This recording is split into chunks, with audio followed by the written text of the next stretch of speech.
Welcome back, my boys and girls. So today I want to talk about the Polymega, once known as the Retro Blocks. What?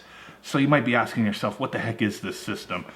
Why are we talking about it now? We've never talked about it on this channel, but it is something that's been on my radar for a while. Even more so now that they are more in the news due to them showing off their boards being produced. So that's a definite good sign for people who are interested in this device. But like I said, you might be asking, what is this system? Well, we're talking about retro games on this channel, retro systems, and that's what this is. It is a modular-based retro system that plays your games in 1080p. Modular-based, right? Well, what it is that it has components, little blocks. That's why it was originally called retro blocks, I believe, that attaches to the base console that gives you support for other systems. So that is pretty cool. They're called element modules, and the modules do take the original cartridges. They use the original controller inputs. All very neat stuff. The price point on these, there's no set price point or release date, but with them showing off these boards being produced and how they're going to be marketing the heck out of this thing and having an E3 presence, a big E3 presence, it's coming pretty soon. Price point, they have stated that the base system will cost less than a Nintendo Switch. So we're looking at anywhere under $299, under 300 bucks. Is this system going to cost $100? I highly doubt it. I'm thinking it'll be in the range of $200 to possibly $250. And then the components, the little element modules, each one of those is going to cost, they stated, the price of a video game, essentially, between 40 to 60 bucks per module.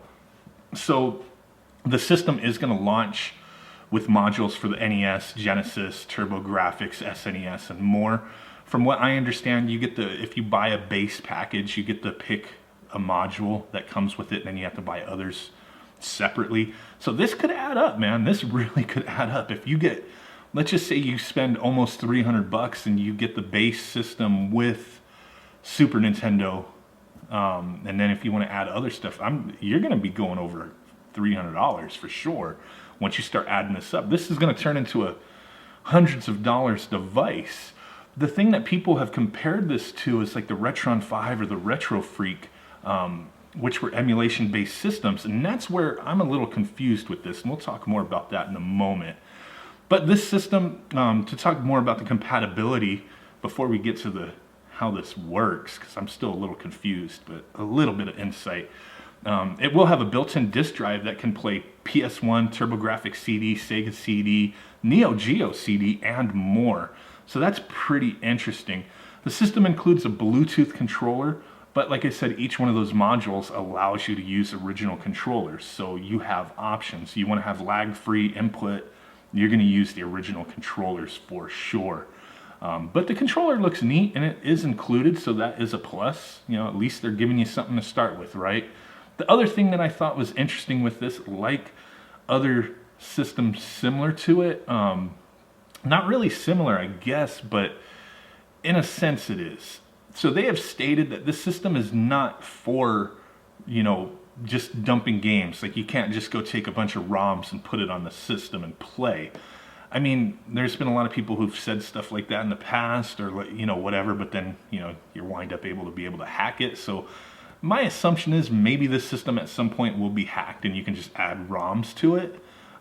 That's still up in the air, but they did state that this system allows you to rip your games. So if you have a cartridge popped into that bad boy, you can rip that game for archival purposes, backup purposes, whatnot. It seems like they're trying to stay in some kind of legal, stay out of that legal gray area with certain things. They're only supporting systems that they can legally produce modules for. Because I did see that people were asking PS2, Nintendo 64, and whatnot, and they're like, no, at this moment we cannot. But when it does become legal to produce like a module for the Nintendo 64, that'll be something that they, dig into. So that's kind of neat news, right? But yeah, you could rip your carts, physical carts, to the system. The other thing that's kind of neat too is that the system has online capabilities. So online capabilities, I mean, I don't think there's net play necessarily. That would be kind of cool though. But what it is more so that You can stream the Twitch through the system, and that is going to be awesome for a lot of retro gamers. Just plug this system direct to the internet, and boom, you're streaming. That's kind of cool, man. Like that'll be neat. I'm curious to see how that works.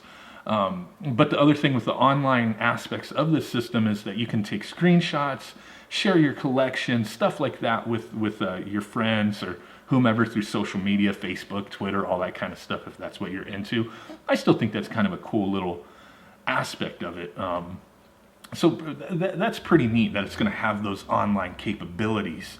And then with the ripping of the games, essentially what you can do with that is, with the way the system, the user interface, and the user interface actually looks pretty neat.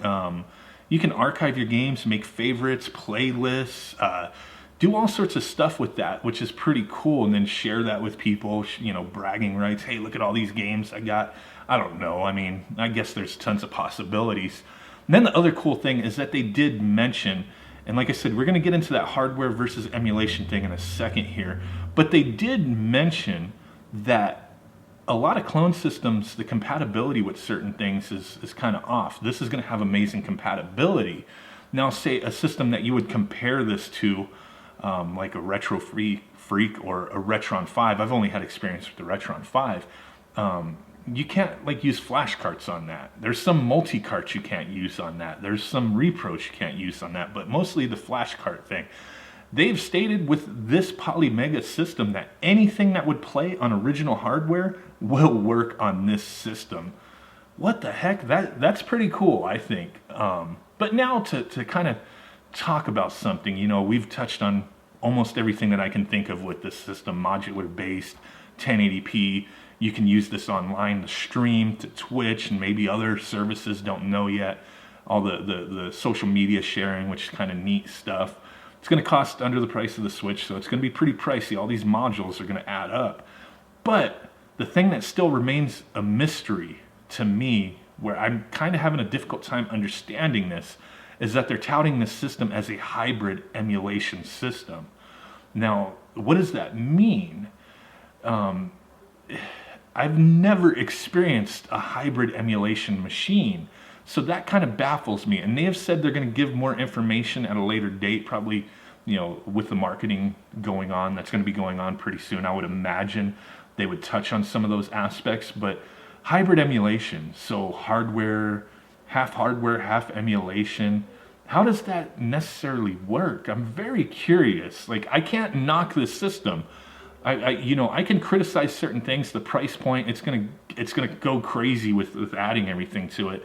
But then again, if you're looking for a clean, if this thing works, let's just stop right there. If this thing works and it works perfectly, where everything just plays right and it's not strictly emulation, $40 to $60 for a module for a system is a fair price, in my opinion. If you're getting similar output and similar compatibility to an analog system, $40 to $60 is no big deal. But then that brings me to, this has to have more so of an emulation base to it. So what is this going to be, where if there's certain games that the hardware can't play, it's just going to emulate it instead? Is that what it's going to do? Because that's what I don't quite understand. Is it just going to be a basic system on a chip in a sense, and then certain games that would struggle, it would just rip it? If it maybe there's updates and certain things with the firmware that knows hey, this game does not play properly through the system on a chip, so we need to run it through the emulation software. I don't know. It's a strange mystery. The one thing, it's going to run emulators, but I just don't get that hybrid emulation, half hardware. I don't understand that. It's a strange thing. I'm curious. I'm intrigued. The more and more I've looked at this over the years, or over time, I don't remember how long it's been, but over time that this has been going on, it's been a couple years at least. But I'm intrigued by what they're doing and how this is going about. Originally, I believe it was supposed to be like a Kickstarter, but then they got people to back them financially and who are interested. So they said, hey, We're not taking any money from anybody until we are ready to put pre-orders for this. So I can respect that. That is cool.